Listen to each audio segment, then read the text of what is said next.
Welcome today. Today's session is to provide you with a financial reporting update. So what's going on in the financial reporting space for 30 June 2026 and beyond. Welcome everyone. Thanks for taking some time. Really appreciate the opportunity just to give you this update. If you do have questions today, please put them into the Q&A. So the Q&A, the chat won't be on, so find the Q&A setting, enter your questions there. In the background today, Edward Jones, one of the directors here, will be assisting me. So he'll be answering some of those questions in the Q&A as we go, if there are any. So if they're a little bit more specific, rather than general types of questions, he will answer those. But also at the end of the session, he will jump on. And if there's sort of some common themes or things that I haven't explained particularly well, he will jump in and just answer some of those questions for everyone's benefit as well. We thank him for joining us. All right, we won't wait any longer. I'll try to respect your time.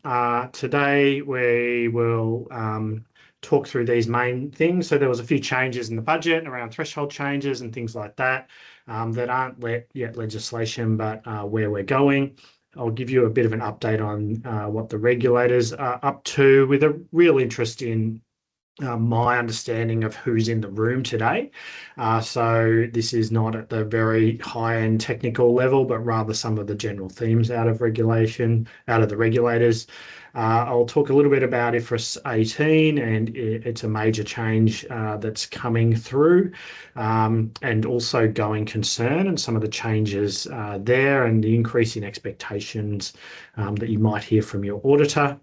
At that point, if you're a for-profit in the room and you have no interest in NFPs, please feel free to jump off the webinar. The last bit is absolutely only related to not-for-profits. So that's not just charities, but other companies led by guarantee, etc., that may not be ACNC registered.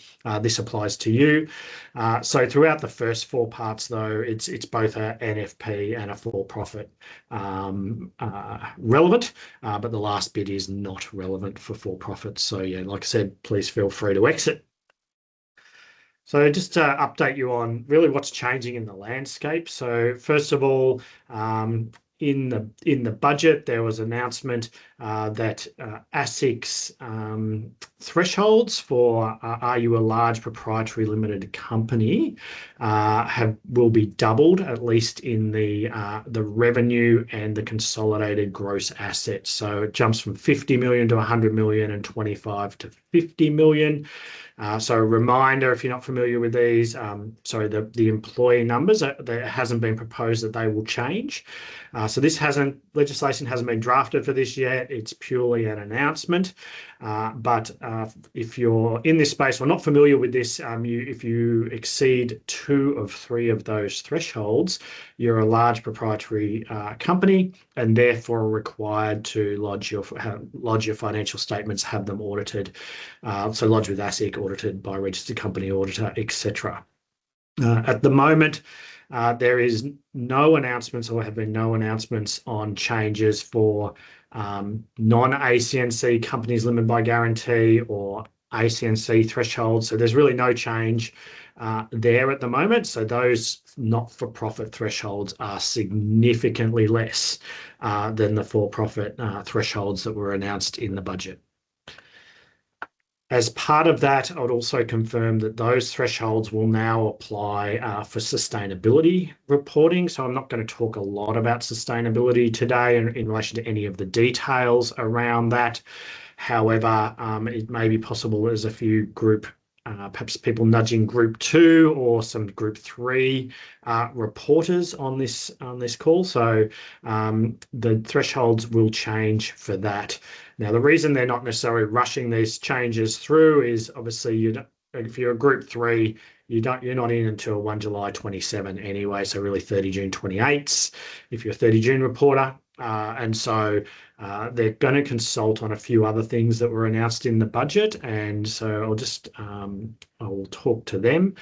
I should have also said at the beginning, we will put the recording up and the slides will be up on the recording as well. So, or you can request the slides from us if you would like copies. So further to sustainability, the budget announcements. So obviously ASIC, they continue to focus on this area. They'll be looking at they've already reviewed some of the December year-end lodges, who are the first lodges of sustainability reports. They will also be reviewing the 30 June lodges. So that's at the really large end organisations. And this remains an ongoing focus of the AASB and AUASB. Everyone is still learning. And so sustainability, Q&As, clarifications, etc., are still coming out. Importantly, in the budget as well, that the budget announced that they will continue to look at the climate-related financial disclosures or financial report disclosures, including these 3 bullet points. So there's parts of the sustainability that talk about you have to do so much work without undue cost and effort. And so they're going to look at what that really means with a view to, I think, trying to clarify that you don't have to go and be above and beyond, seek experts on everything, etc. As well as that, they're looking at adjusting the assurance settings to ensure they're proportionate and practical. We don't know what that means.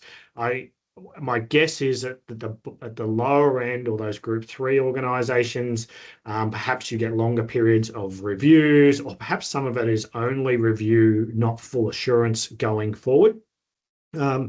And also setting up clearer boundaries for supplier information requests because of your scope 3 emissions.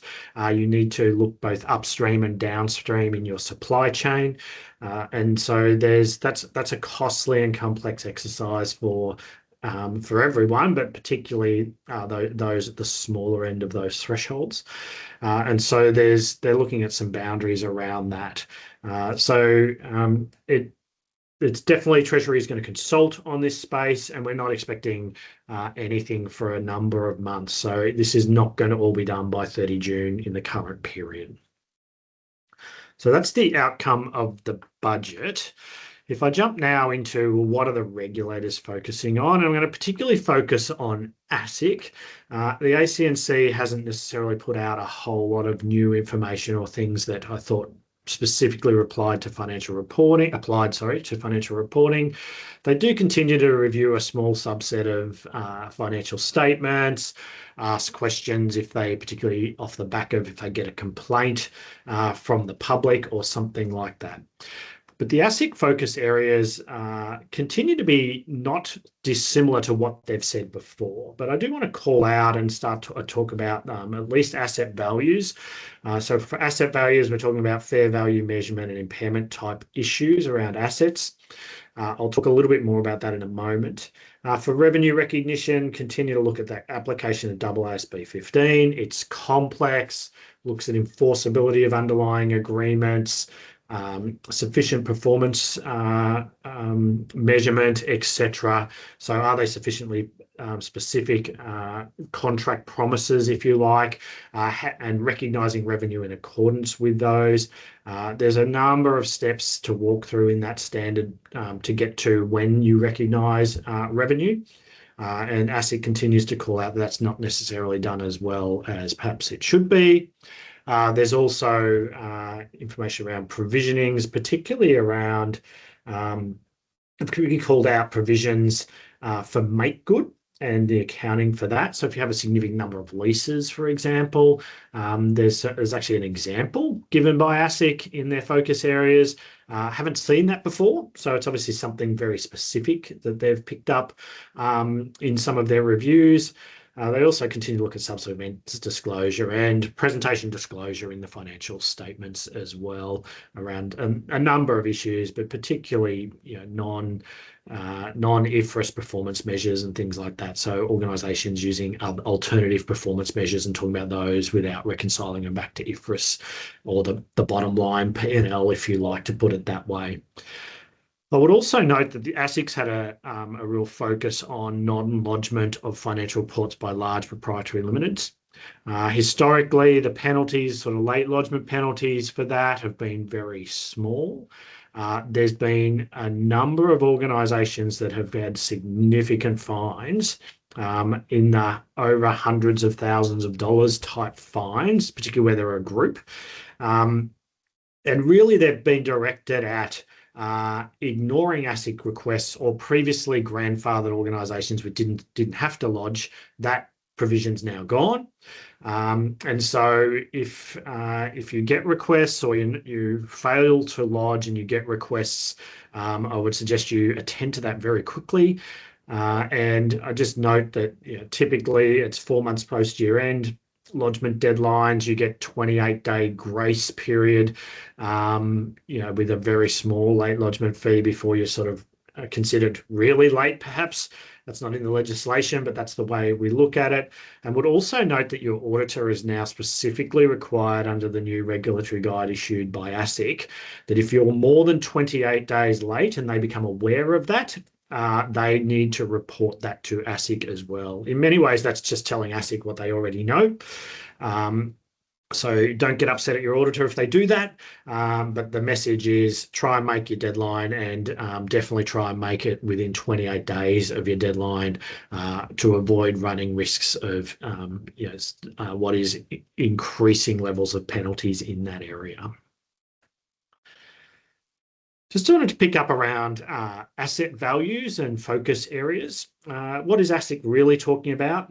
First of all, sort of if you've got deferred tax assets and the probability that they will be realised or you'll get the benefit of those. ASIC has called out that one and obviously seen some instances where deferred tax assets were being recognised despite ongoing losses, reasonable level of tax losses, and not really clear understanding of how that would get to probable. The other one is around impairment testing, particularly around things like CGUs, and where you've got a forward-looking model or some sort of forecast that underpins a carrying value or a fair value amount. And ASIC is really focusing in on those. Are those areas reasonable and supportable in relation to your assumptions and your estimates that you use?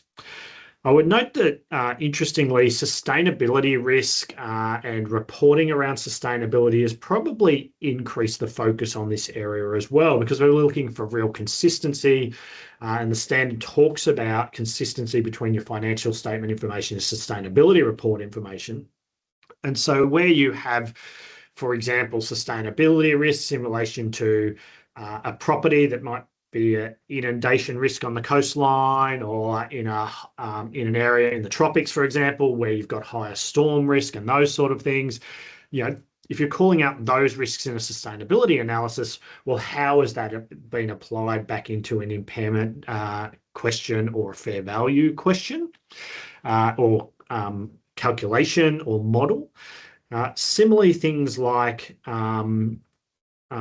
things like SHADS awards changes, NDIS changes. So if you're in those sort of spaces, we're seeing those sort of assumptions would need to come into your financial models. So we are seeing other pressures and around asset values and going concern considerations.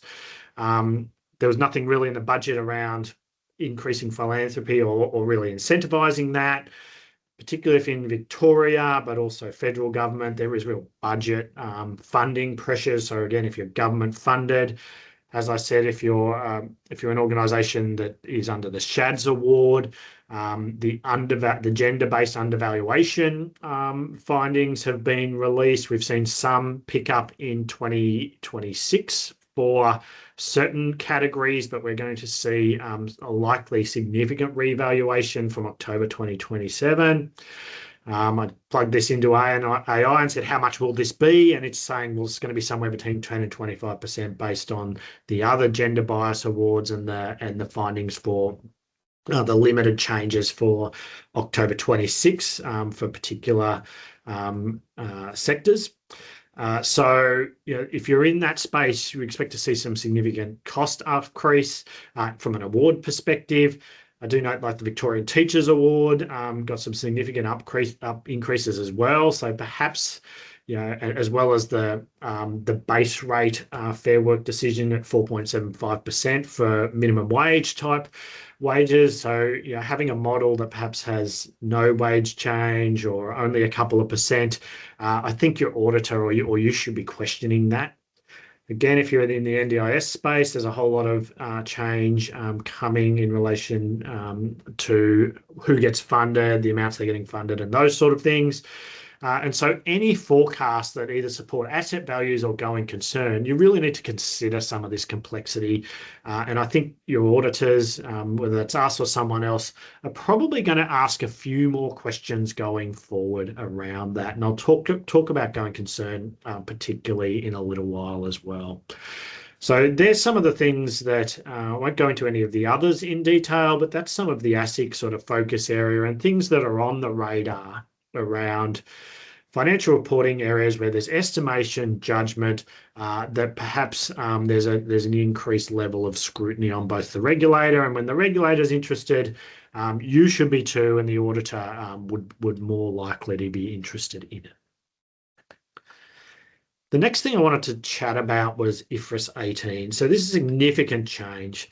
Why is it so significant? It replaces AASB 101.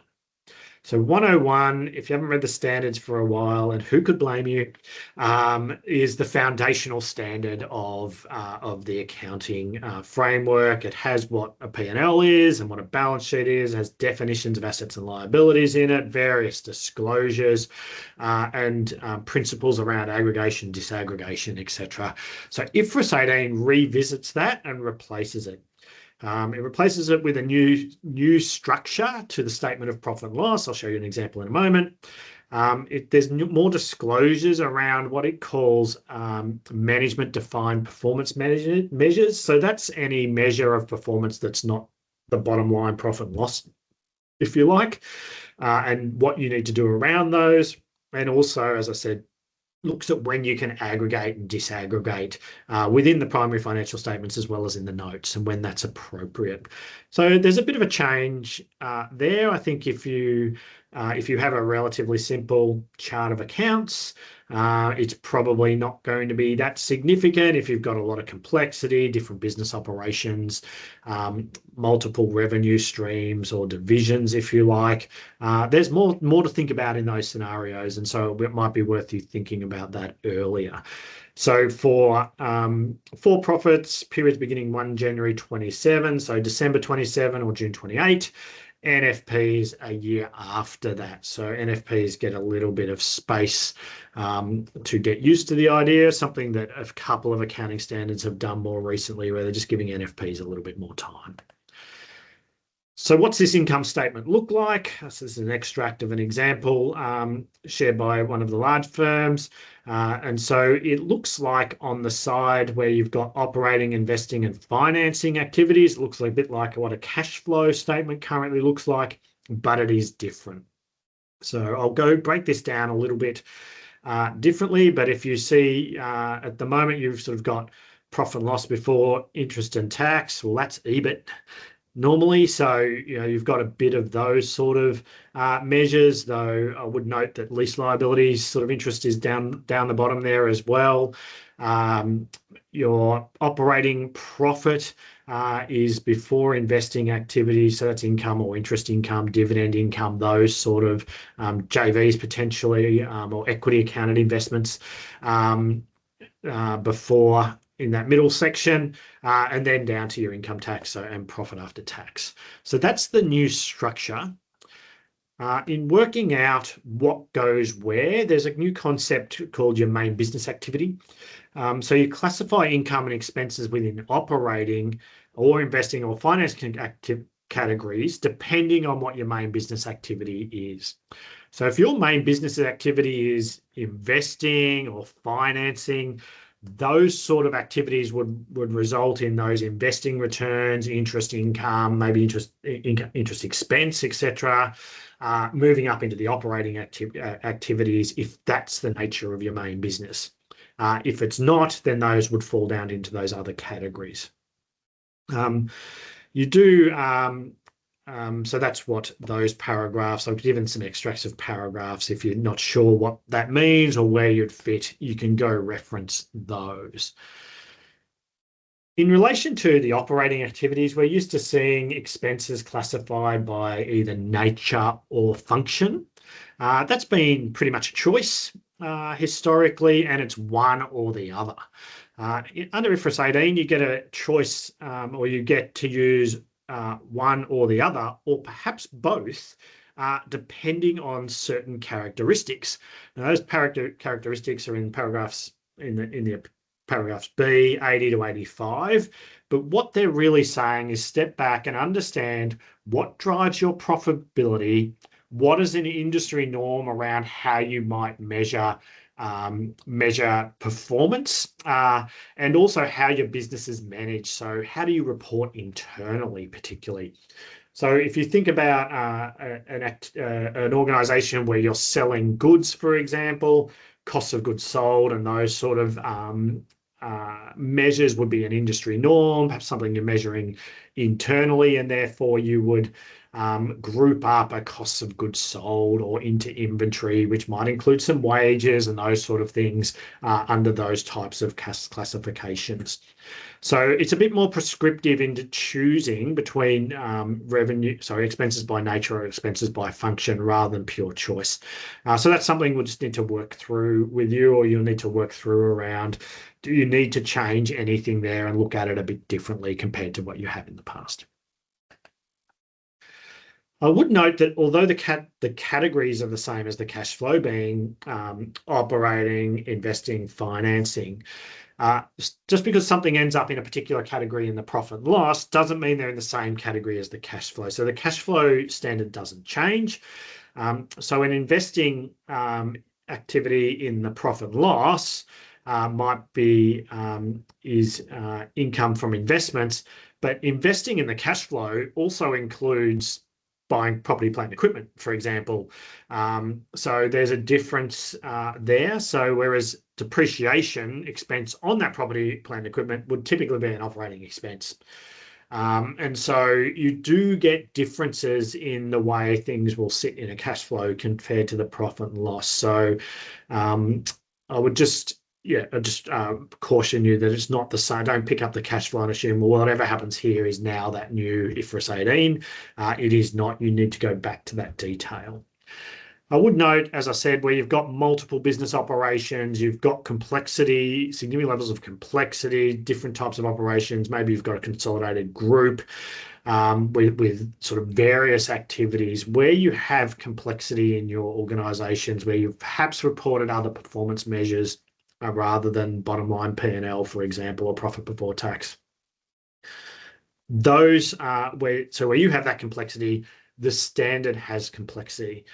Where you have a relatively simple chart of accounts, one core activity that's really most of what you do. I don't expect these. Yes, you'll notice changes, but I don't think they'll be difficult to deal with. In relation to what's called management performance measures, where you have sort of that non-generally accepted principle subtotals or other performance measured or reported, particularly outside the financial statement, so instead of some sort of director's report or something like that, you need to communicate and include in those disclosures a reconciliation back to the recognised profit before tax or one of those other subtotals within the P&L, why you report these measures. So why is this important? So I'm really letting a user know why you think this measure is an important measure to think about, how you calculate it, and if you've changed the basis of that measurement. So there's this whole concept around these management performance measures that, again, if you're using those, you will need to get your head around these requirements and include those reconciliations and other disclosures.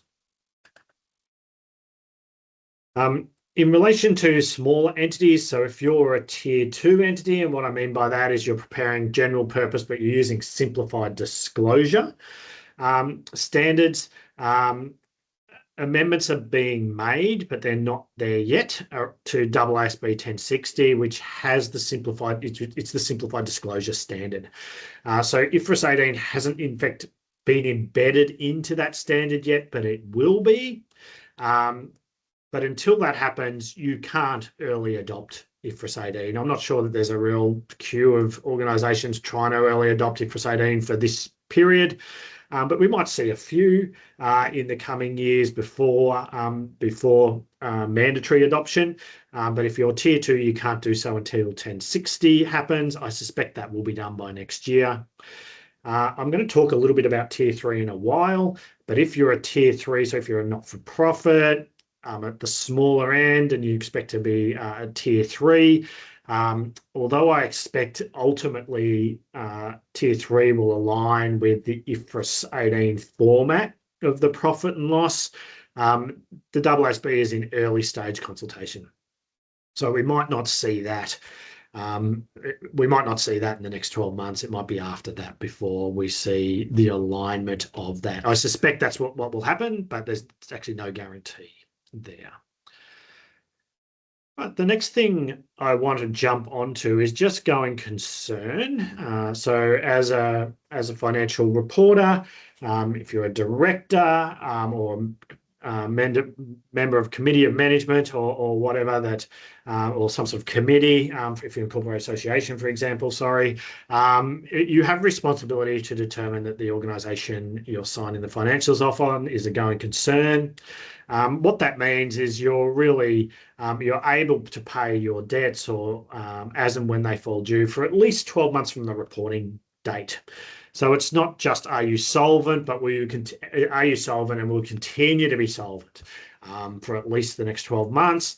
And so it actually goes to the sustainability of your business model or operating model and some of those sort of broader questions. So although these requirements for you to assess going concern and the auditor has a similar requirement to make an assessment aren't changing with the accounting standards, there is a new requirement within the auditing standard, and that requires the auditors to review management's going concern assessment for a period for at least 12 months from signing. So really, typically that would be 15 to 18 months after year end, and look at your assessment. Historically, that may not have been as formal as the new requirement has, particularly if you're making profits historically, maybe you've got some strength in your balance sheet. And so, there's not real necessarily indicators of going concern issues. Your auditor probably hasn't asked for much. I think they typically would at least ask for next year's budget. Are you aware of anything that would cause problems, and probably left it at there if the auditor's assessment that this is low risk. However, we'll be asking for your assessment going forward. If you're your auditor or your existing auditor will also be asking for this. I expect they will do so in the current period, even though the new standard is not effective till December. I think most auditors will start to try and adopt this practice. What this means is, what does your assessment mean? It really means we're going to be looking for your budgets plus an extent. If your budget only goes 12 months, it doesn't go out for the full up until signing, 12 months from signing date. We'll ask for that extension of 3 to 6 months and really be asking for your commentary. So my recommendation around this is that you use this to communicate with your board around going concern, and here's why they should, as directors, should be comfortable to sign the financials. It's an opportunity for them to make sure that those board members understand what are the underlying assumptions in your forecasts. Do you get cash flow issues at a particular point in a year because of seasonality, and really give them the evidence and the information that they need to make a really informed decision. So I'd probably try and turn it in not just a question from the auditors where you're trying to satisfy them, but reframe it a little bit to something where, again, you can improve the knowledge and understanding of your board members around future expectations, forecasts, etc., and the underlying assumptions in those, and rather than, like I said, rather than just for what the audit needs.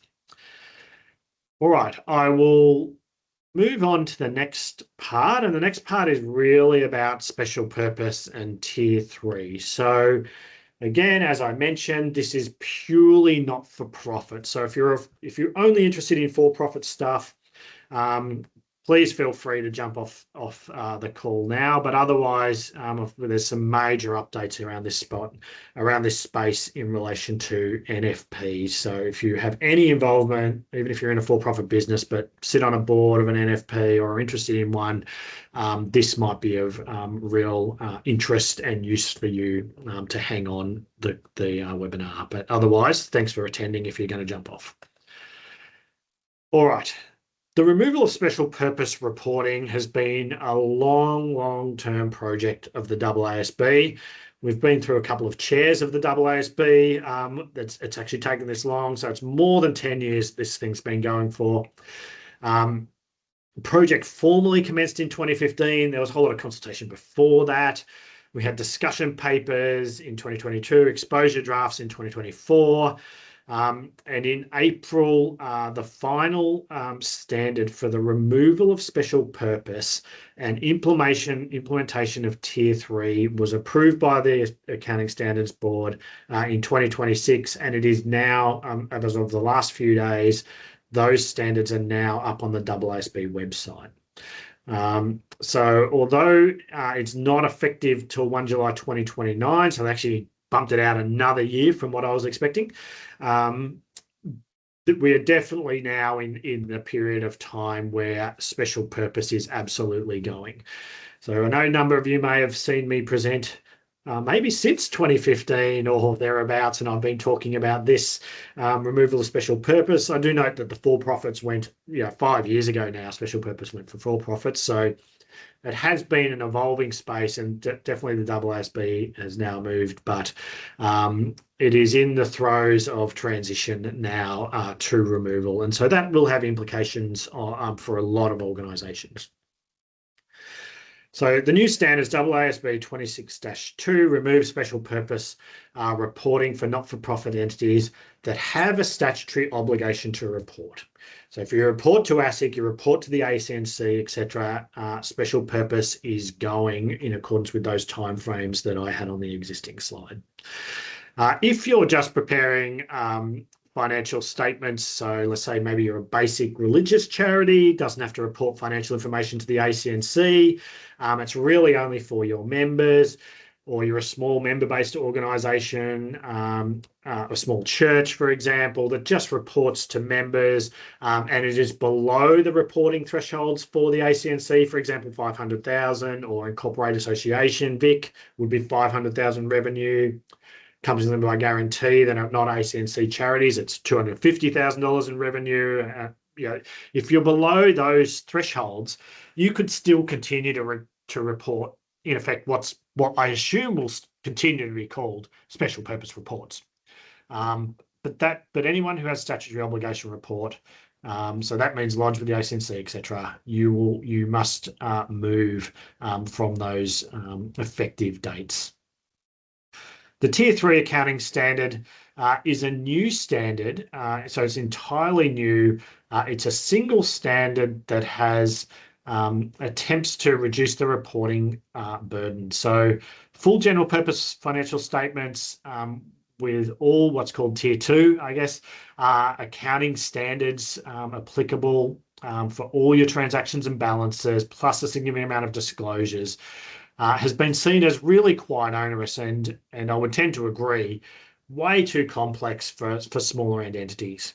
And so I think the AASB has genuinely tried to come up with something for smaller entities that's more appropriate and more applicable for them. So who are such small entities? The answer is we still don't quite know. Excuse me. So Tier 3 will apply for the NFP private sector. So again, it's not just ACNC. It will be other incorporated associations, companies limited by guarantee that are not-for-profits but aren't ACNC charities. When the standard was designed, it was designed with, so there's a group who helped out and gave feedback. And the opening question was, well, who's this going to be applicable for? And so to give that question an answer, they said, well, let's just assume it's medium-sized charities. medium-sized charities have revenue less than 3 million.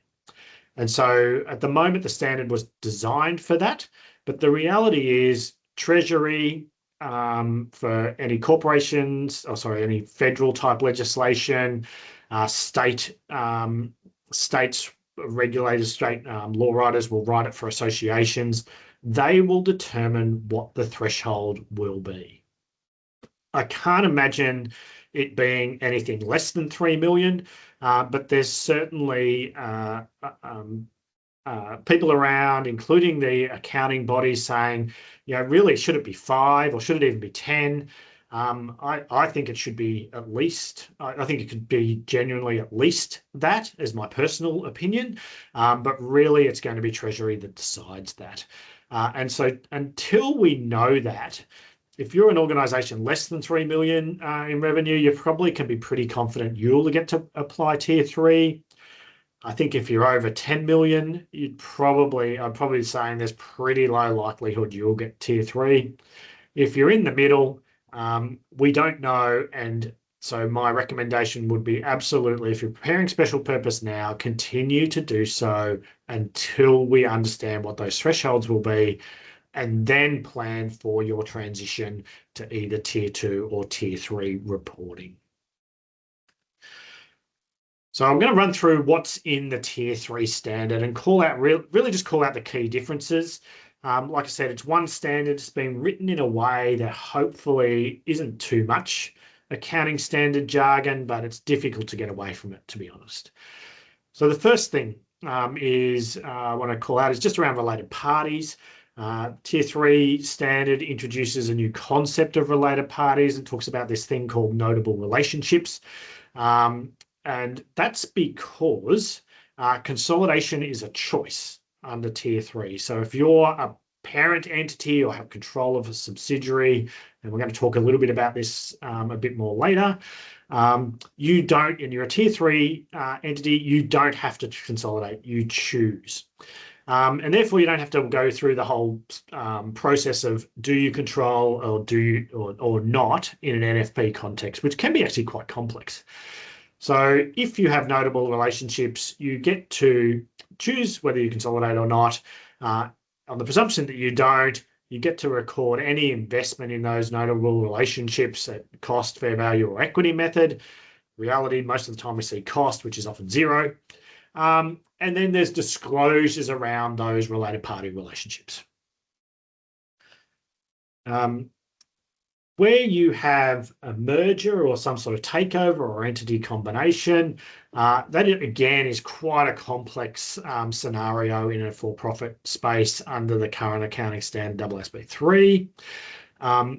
There's been some simplification of that where you get to use what's called a book value method. And what that means is you pick up, in effect, the book value method, the book values of the balance sheet of the entity that you're acquiring or the business or division out of it that you're acquiring, and use those rather than go through a whole assessment of fair value of all the different balances.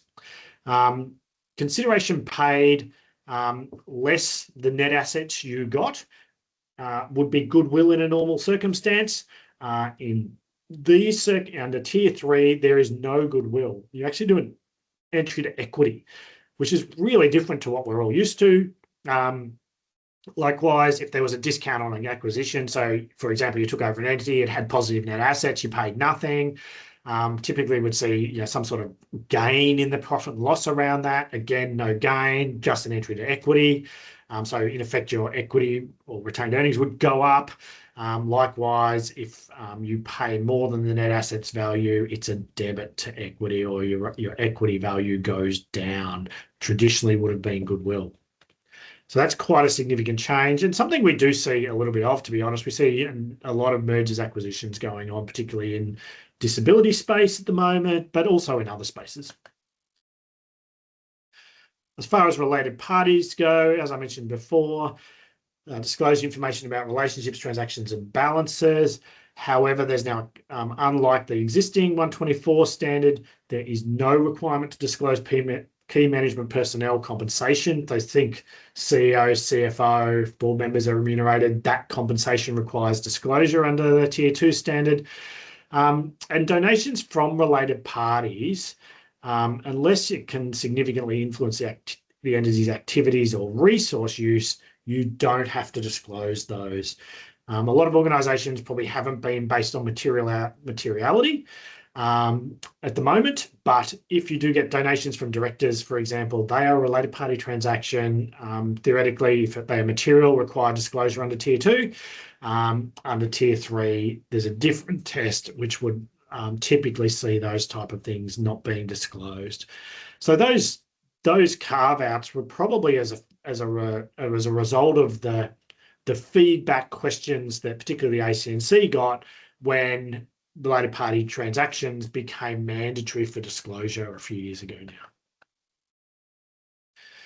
In relation to changes and errors, so this is a little bit different to what is currently in 108. So where you have a change in an estimate, so you've got an estimate in relation to like a provision, for example, you recognise that going forward or in the current period. That's exactly the same as what you do now in a Tier 2. Where you have a change in accounting policy, you adjust your opening balances in the current period. So you do not do retrospective restatement of the prior year comparative figures where you change your policy. However, where there's a correction of something that was clearly an error, as opposed to a change in accounting policy, you do go back and restate your prior year figure. So that's something that changed near the end of the Tier 3 consultation and in the final version of the standard. So that's how you deal with those.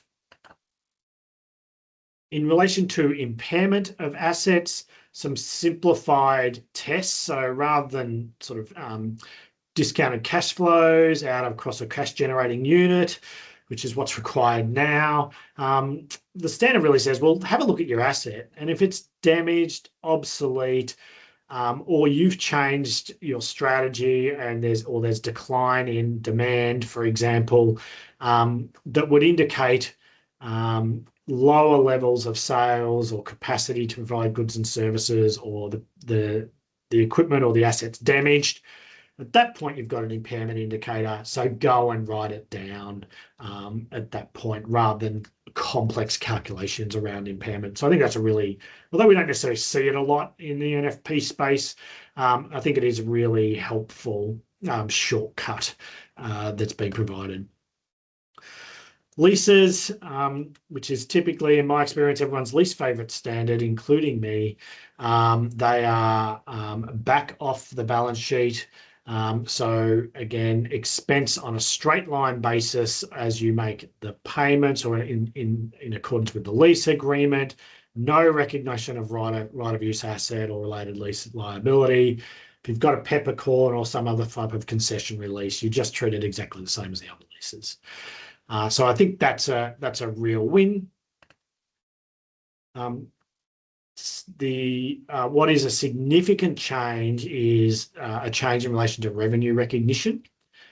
You now get to your timing of revenue recognition is based on whether there's a common understanding around what the revenue is provided for or what you have to do in relation to receiving that revenue.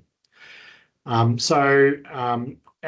where you have a common understanding, where you've got an unsatisfied obligation based on that common understanding to do something or perform something in a particular period or a particular way, then you get to defer your revenue. So the door has been opened really wide on revenue recognition based on this compared to AASB 15. I think we'll see a lot more deferral and a lot more organisations being able to match, in effect, revenue with expenses. It's something the sector has really sought. The AASB went a couple of steps towards it under 15, but perhaps not far enough, according to the sector. So enforceability of those contracts are not not required, but you would hope to have some written communication. Hopefully, it's not just oral. Oral is difficult to get evidence over when you're an auditor, but some form of communication around that. I would also note that the standard is, they've got some really good examples in the standard around when you would recognise revenue, and I've put the list up. So the second one there, grants. What happens when management has designated something, a grant to fund something? What do you do if the grant funds or your donation funds an asset construction? And one for an emergency sort of appeal. So you get donations, what would have been recognised as revenue historically, where they've donated to an emergency type appeal. You would now get to deferral under that. And also goes through, well, what happens if you seek to raise a particular amount and you've said if you raise more than that, you're going to use that for a particular purpose, or you raise in excess of that amount, what do you do? So I think they've really tried to put some examples in that help in this space. But again, on a website, donate for this specific purpose, and people click that button and say, here it is for this purpose, you would now get to deferral of that revenue based on it, or you've got an opportunity to have a policy that gets you to deferral. Historically, those type of things would have been revenue on receipt.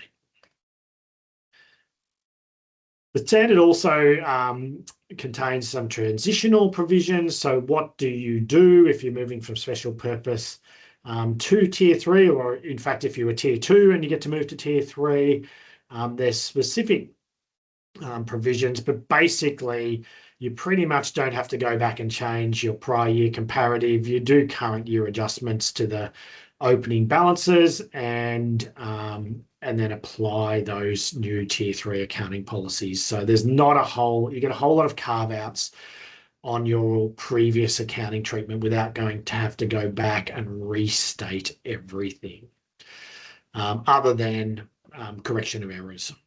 So I think that's, again, a concession just to try and make it easier for smaller organisations to transition. Did also want to highlight there's some opportunities in transition as well. I wanted to particularly, so I've put on the full list, which you can go through, where again, you don't have to go back and re-look at all your revenue contracts and work out how they would be stated under a previous the previous accounting policy versus Tier 3, etc. But one that I think we've got a number of clients who are going to be particularly interested is around using what's called deemed cost. If you're around when IFRS came in 20 years ago, there was this concept of deemed cost. And what that means is if you have an item of property, plant, equipment, so think property or an investment property, that you record at fair value, you have the opportunity on adoption of Tier 3 to make that fair value your deemed cost. So we have a lot of conversations with clients around, I'm carrying my buildings at cost, they're worth way more than that. My balance sheet looks nowhere near as good as what the reality is. And I say, sure, you can go to fair value, but you're going to need to revalue that every 3 to 5 years. That means go get a valuation. And so the cost benefit has been problematic. What this means is that prior to a transition, so if you're a special purpose reporter and you've been humming and hawing about fair value of buildings, you could go change your current accounting policy to fair value, take the uplift in fair value. When you go to Tier 3, that can be deemed cost, and therefore you don't have the ongoing obligation to revalue every 3 to 5 years.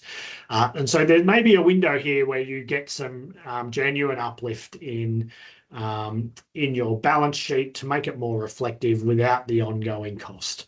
So something worth thinking about if you've got properties at cost and are likely to move into the Tier 3 space. I think I've about 10 minutes left. So I just want to touch on finally, well, what happens if you're above the Tier 3 threshold?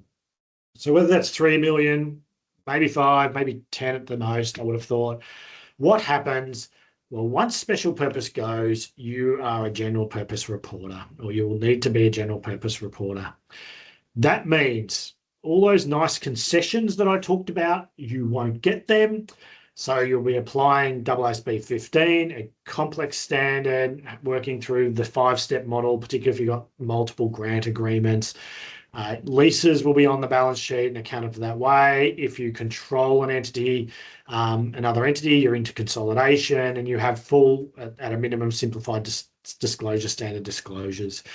And so if you're likely to be over or the thresholds get announced and you are over, you need to start to understand those requirements. I do want to briefly touch on consolidation. I think it's a real sleeper issue in the not-for-profit space that not a lot of accounting firms are talking about. The AASB did a little bit of post-implementation review of 10. They're saying that they're going to conduct ongoing research into this, but really, we've been advocating for change in this space around the tests for control in the not-for-profit space.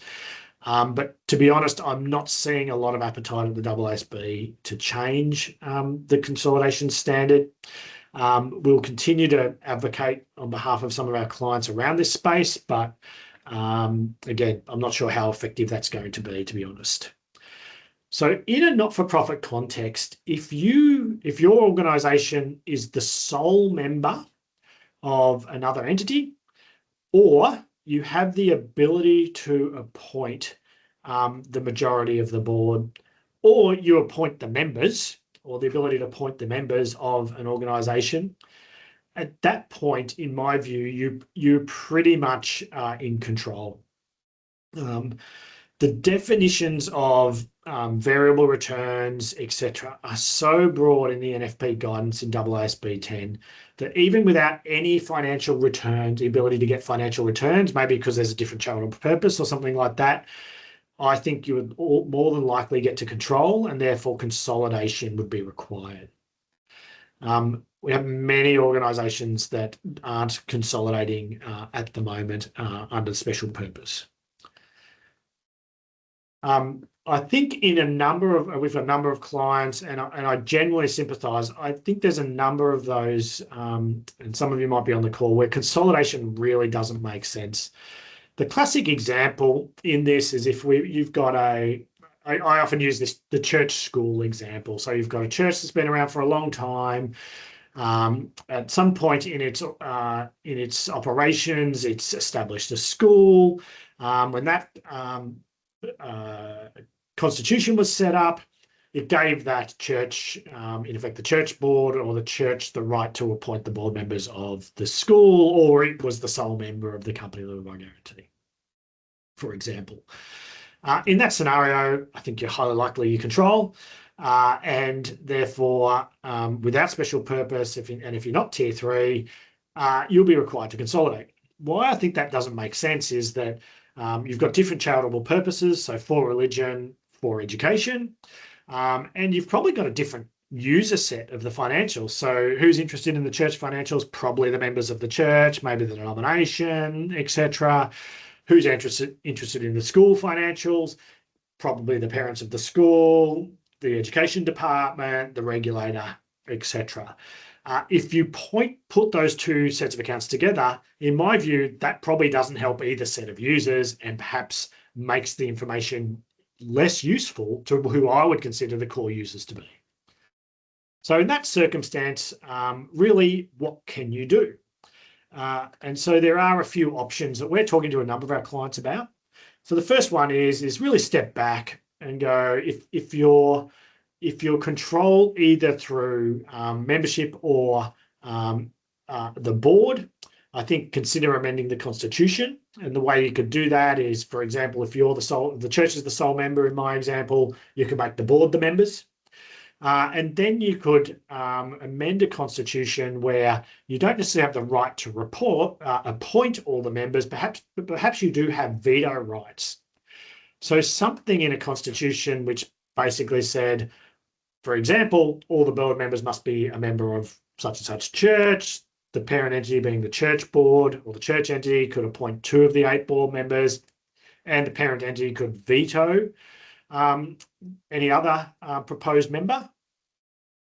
would probably get you outside of the definitions of control in the accounting standard, but maybe you still achieve what you set out to do in your original constitution around making sure the school perhaps still had its underlying religious values or something, whatever that objective was at that point in time.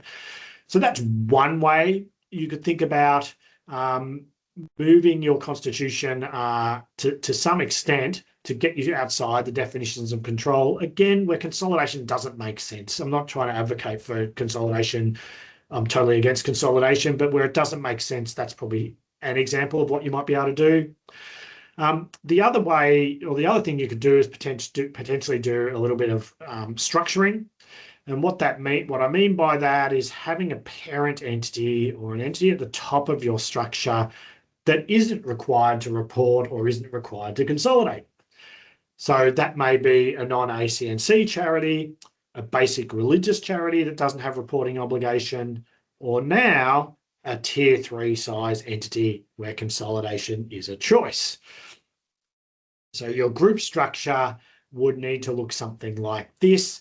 And if you think that parent is a tier 3 entity, you try and move operations down into one or more subsidiary type entities. The parent entity is clearly in control, but because it's below the tier 3 threshold, consolidation doesn't apply. And so we're talking to some clients about this option at the moment, where it makes sense for them. Again, so if you don't like consolidation, doesn't make sense to you, we have some time to think about what you might do there.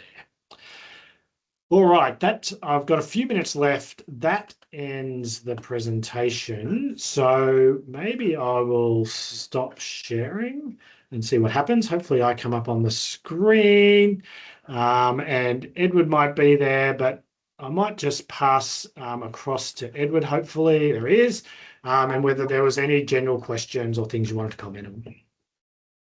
Hi everyone, and not too many questions today, but I thought maybe it'd be helpful for me to just comment on tier 3, and for those who are trying to get their head around it, it may be worthwhile to point out that it's a third tier of reporting, so essentially the disclosure component of the accounting standards, but it's actually also a second tier of what is the measurement and recognition requirements of the accounting standards. So tier 2 is really just a disclosure related standard, whereas tier 3 covers both the disclosure and the recognition and measurement. So if you read accounting standards, that's a distinction you might notice as you go along. I guess the other question that will come up a lot is with tier 3, early adoptions available. What should I be thinking about? What are the pros and cons? Is it feasible? What are your thoughts on that, Jeff? Yeah, broadly, I would say don't rush into it at 30 June this year. It's brand new. Haven't had really a chance to prepare for it. There's not going to be a lot of financial reporting templates or example accounts out there for June, I wouldn't have thought. And but putting that sort of practicality aside, I think until we really understand the threshold question around who gets to apply and you have certainty around that, I would probably wait. So again, they've given a long time frame for implementation, or where it becomes mandatory, really to give organizations some time, particularly if you're special purpose, to work out, okay, what does this mean? What do I need to change? And giving yourself some time to get used to the idea and make sure you're fully across it. And so I'd say take some of that time. If you're really keen, you want to do general purpose, tier 3 looks like you'll definitely be in and you're unlikely to hit that $3 million threshold in the medium term as well. I guess my thoughts would be at the earliest, I'd think about it for next year, for 27. Okay. We didn't have any other questions and we're just on 1 o'clock. Correct. Is there anything else to cover? I don't think so. So yeah, thanks, Edward, for answering some questions in the background. Really appreciate it. Again, thanks everyone for attending. I'll let you go to lunch. If you do have any questions or concerns about things we raised or where I didn't quite make sense, please don't hesitate to reach out to, particularly for our client, to the manager on that you work with, or myself or Edward, who are happy to give you some quick answers or clarify anything that you're really keen to understand. But otherwise, thanks everyone very much again for attending. Hopefully your 30 June reporting goes well. And yeah, if you're really interested in these things, we run one in sort of late November, early December as well for the December year ends. So look out for that. But otherwise, thanks again and enjoy your day. I really appreciate it.